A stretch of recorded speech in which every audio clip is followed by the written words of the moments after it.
Hello student, welcome to my channel Cam Ninjas. आज की video में हम डिस्कस करेंगे 95 प्लस मार्क्स कैसे लाएं बोर्ड एग्ज़ाम में केमिस्ट्री में।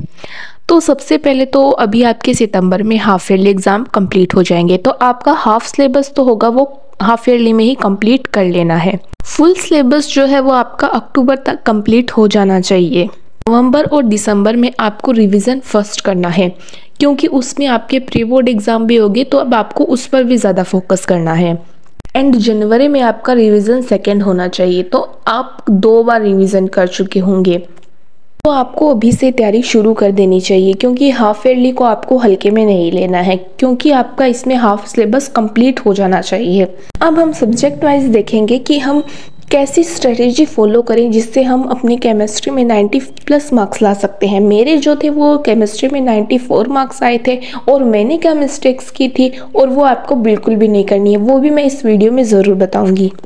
ऐसे ही और वीडियोस के लिए मुझे सब्सक्राइब ज़रूर कर लेना। तो आपके जो टोटल चैप्टर हैं वो 10 हैं। तो ये डिवाइड है फिजिकल, इनऑर्गेनिक और ऑर्गेनिक में। फिजिकल के आपके 3 चैप्टर हैं, इनऑर्गेनिक में 2 हैं और ऑर्गेनिक में आपके 5 चैप्टर हैं। तो सबसे पहले तो आपको ये ध्यान रखना है, आपको जो ज़्यादा नंबर दे रहे हैं, जो ज़्यादा वेटेज के चैप्टर हैं, आपको उस पर ज़्यादा फोकस करना है। सबसे पहले तो आप अपना सिलेबस डाउनलोड कीजिए और उसमें देखिए कि कौन सा चैप्टर कितने नंबर का है, कितने वेटेज का है, कौन आपको ज़्यादा मार्क्स दे रहा है, तो आपको ज़्यादा फोकस उस पर करना है। करना तो आपको सभी चैप्टर है, लेकिन जो ज़्यादा वेटेज का है, जो ज़्यादा क्वेश्चन आएंगे उसके एग्ज़ाम में, तो आपको उस पर ज़्यादा ध्यान देना है। तो सबसे पहले तो हम फिजिकल केमिस्ट्री का देखते हैं कि आपको फिजिकल केमिस्ट्री में कैसे डील करना है।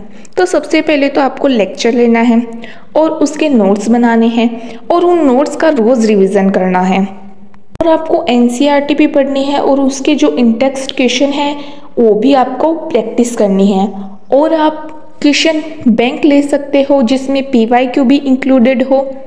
प्रीवियस ईयर क्वेश्चन पे आपको ज़्यादा फोकस करना है, और जो क्वेश्चन रिपीटेड हैं आपको उस पर भी ज़्यादा फोकस करना है, क्योंकि जो क्वेश्चन रिपीट हुए हैं वो फिर से रिपीट भी हो सकते हैं। आप जो भी क्वेश्चन बैंक लो उसमें पीवाईक्यू भी इंक्लूडेड हो, वो वाली ही लेना। और फिजिकल केमिस्ट्री में आपको फॉर्मूला शीट भी बनानी है, जो देखना एग्जाम के टाइम पर आपको बहुत ज़्यादा हेल्प करेगी। और एनसीईआरटी भी रीडिंग करना और नोट्स का रिवीजन करना, यही ज़्यादा इम्पोर्टेंट है फिजिकल केमिस्ट्री के लिए। आप कैसे स्टडी करते हो वो मैं बताती हूँ। आप क्या करते हो, लेक्चर लेते हो, नोट्स बनाते हो, नोट्स का रिवीजन करते हो तो करते हो, वरना नहीं भी करते। और क्वेश्चन बैंक से क्वेश्चन प्रैक्टिस करते हो या फिर कभी नहीं भी करते, और फॉर्मूला शीट तो आप बनाते ही नहीं हो। ये गलती आप बिल्कुल भी मत करना। जैसा मैंने बताया है आपको वैसा ही फॉलो करना है। और आपको लेक्चर जो है वो 1 शॉट नहीं लेना है। अगर आपके पास टाइम नहीं है तो आप 1 शॉट ले सकते हो, अगर आपके पास टाइम फुल है तो आपको 1 शॉट नहीं लेना है, क्योंकि आप 1 शॉट लोगे ना तब उसमें आपको कॉन्सेप्ट समझ में नहीं आएगा, और जब आप पार्ट वाइज लेक्चर देखोगे ना तब आपको कॉन्सेप्ट भी क्लियर होंगे। तो फिजिकल केमिस्ट्री में रट्टा नहीं मारना है, कॉन्सेप्ट भी क्लियर करने हैं। अब हम नेक्स्ट बात करते हैं इनऑर्गेनिक केमिस्ट्री की। इनऑर्गेनिक केमिस्ट्री जो होती है वो आपकी थोड़ी बायो टाइप की होती है, मतलब उसमें थ्योरी पोर्शन जो होता है वो ज़्यादा होता है। तो इसके लिए आपको क्या करना है, लेक्चर लेना है, नोट्स बनाने हैं, और उन नोट्स का रोज़ रिवीजन करना है। और एनसीईआरटी रीडिंग बहुत ज़्यादा इंपॉर्टेंट है इनऑर्गेनिक केमिस्ट्री के लिए। और उनके जो इंटेक्स्ट क्वेश्चन है और जो एक्सरसाइज है वो भी आपको प्रैक्टिस करनी है। इसमें भी आपको क्वेश्चन बैंक से क्या करनी है, प्रैक्टिस करनी है, और जिसमें क्या हो, पीवाई इंक्लूड हो। तो आपको नोट्स जो है वो ज़रूर बनाने हैं, क्योंकि ये आपको आगे बहुत ज़्यादा हेल्प करने वाले हैं। एनसीईआरटी जो होती है वो बिल्कुल भी समझ में नहीं आती, इसीलिए आपको नोट्स ज़रूर बनाने हैं। और आपको डिफरेंट टाइप के क्वेश्चन की प्रैक्टिस भी करनी है, जिसमें पीवाईक्यू भी इंक्लूडेड हो। पीवाईक्यू से क्या होता है, आपको एक आइडिया लग जाता है कि हमारा एग्ज़ाम का पैटर्न कैसा होगा, किस टाइप से हमारे एग्ज़ाम में क्वेश्चन पूछे जाएंगे। तो इसके लिए आपको पीवाईक्यू भी ज़रूर करना है। नेक्स्ट हम बात करते हैं ऑर्गेनिक केमिस्ट्री की।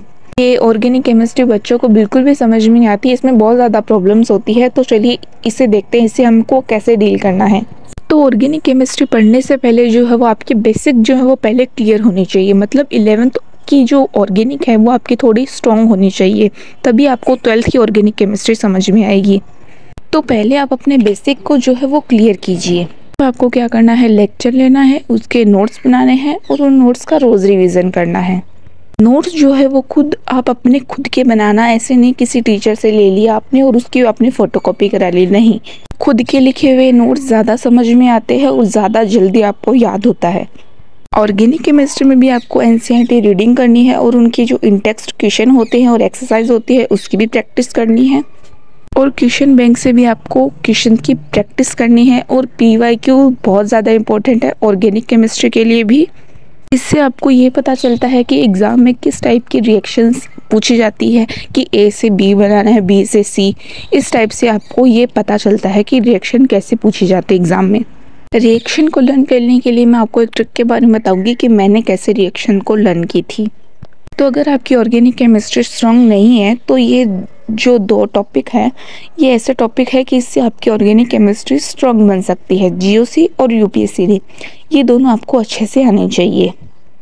तो जीओसी की वीडियो जो है वो मेरे चैनल पर पार्ट 1 अपलोडेड है, आप उसे देख सकते हैं। और पार्ट्स मैं लेकर आऊँगी बहुत जल्द, इसलिए मेरे चैनल को सब्सक्राइब ज़रूर कर लेना। तो नेक्स्ट हम बात करते हैं कि आप क्या मिस्टेक करते हो। आप क्या करते हो, नोट्स बना लेते हो, रिवीजन कर लेते हो, पीवाईक्यू भी कर लेते हो, आप शॉर्ट नोट्स नहीं बनाते। शॉर्ट नोट्स बनाओगे ना, जो देखना आप एग्ज़ाम के टाइम पे बहुत ज़्यादा हेल्प करने वाले हैं आपको। इसलिए आपको क्या करना है, शॉर्ट नोट्स बनाने हैं। तो शॉर्ट नोट्स थोड़ा सा बता दीजिए आपको कैसे बनाने हैं। तो आपको पूरी डिटेल में चीज़ें नहीं लिखनी, एकदम शॉर्ट टाइप में चीज़ें लिखनी है जो आपको अच्छे से समझ में आ सके। अब नेक्स्ट मैं आपको बताती हूँ आपको रिएक्शंस को कैसे याद करना है। तो रिएक्शन को याद करने के लिए आपको बार बार प्रैक्टिस करनी पड़ेगी, तभी आपको रिएक्शन जो है वो याद होगी। तो रिएक्शन को लर्न करने के लिए आपको क्या करना है, एक पेज लेना है और एक चैप्टर चूज़ करना है और उसकी जितने भी रिएक्शन है आपको उस पेज पर लिख लेनी है, यानी उन रिएक्शंस की आपको लिस्ट बनानी है। अब जितनी भी रिएक्शन है आपको सारी उस पेज पर नोट डाउन करनी है। अब आपको क्या करना है, उस पेज का रोज़ रिवीजन करना है। आप चाहो तो लिख लिख कर भी प्रैक्टिस कर सकते हो, लेकिन वो पेज जो है वो आपके स्टडी टेबल के सामने चिपका रहना चाहिए और उसका डेली रिवीजन करना होगा आपको। क्योंकि रिएक्शन को लर्न करने के लिए बार बार प्रैक्टिस करनी पड़ती है, तभी रिएक्शन जो है वो जाकर समझ में आती है। तो आपको डेली रिवीजन करना है, यही जो ट्रिक है वो रिएक्शन को लर्न करने की है। डेली प्रैक्टिस करोगे ना, तब आप देखना आपको रिएक्शन भी लर्न होगी। और आपको ये ट्राई करना है कि आपको हर संडे क्या करना है, रिवीजन करना है। तो अगर आप ये स्ट्रेटजी फॉलो करोगे ना, तब आप देखना आपको केमिस्ट्री में अच्छे नंबर लाने से कोई नहीं रोक सकता। थोड़ा सा मैं आपको क्वेश्चन बैंक के बारे में बता देती हूँ कि आपको कौन सी क्वेश्चन बैंक लेनी है। तो जिसमें टॉपिक वाइज क्वेश्चन हो और जिसमें पीवाईक्यू भी इंक्लूडेड हो और आपने ईयर्स भी दिया हो, ये इतने ईयर्स में आया हुआ क्वेश्चन है। और कुछ क्वेश्चन बैंक में तो माइंड मैप्स भी आते हैं, अगर नहीं आते तो आप वो खुद भी बना सकते हो। और आप ये ही ध्यान रखना कि उसमें पीवाई इंक्लूडेड हो, आपको वही क्वेश्चन बैंक लेनी है। तो बस यही थी आज की वीडियो। ऐसी और वीडियोस के लिए मुझे सब्सक्राइब ज़रूर करना और आपको मेरी वीडियोस कैसी लगती है मुझे ज़रूर बताना। और अगर आपको बेसिक केमिस्ट्री सीखनी है तो वो वीडियो मेरे चैनल पर ऑलरेडी अपलोडेड है, मैं डिस्क्रिप्शन बॉक्स में लिंक दे दूँगी, आप वहाँ से देख सकते हो। Thanks for watching.